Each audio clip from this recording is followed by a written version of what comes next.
tradisyon ay hindi lamang nagbibigay aliw, kundi naghahatid din ng malalim na pagpapahalaga sa wika bilang tagapagtaguyod ng sining, kultura at pamumuhay ng mga Pilipino. Sa kanilang pagtatanghal, ang mga mag-aaral ay nagsuot ng tradisyon na kasuot ng Pilipino na may modernong disenyo, kabilang ang mga LED lights.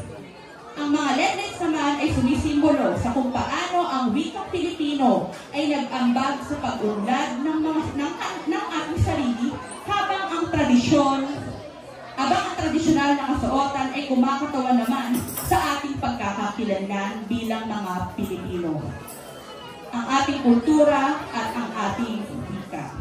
Ang pagtatanghal ng Baitang Eidan ay nagpapaalala na ang wikang Pilipino ay diwa ng ating pagkakakilanlan at tulay tungo sa kaunlaran. Bigyan po natin sila ng masigabong palakpakan.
Ilang titig mo ba ang gagamitin?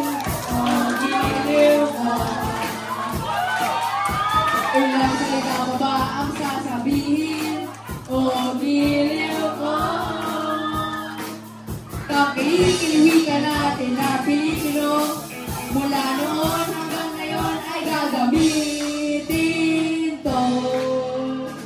Ikaw Pilipino at upay nagdadating o kasaya.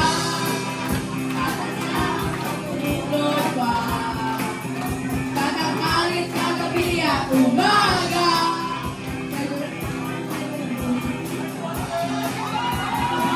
Pilipino'y tayo'y aangat pa. Abot kamay sa ularan, magkakamit ng buong ligaya.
Ngunit huwag kalimut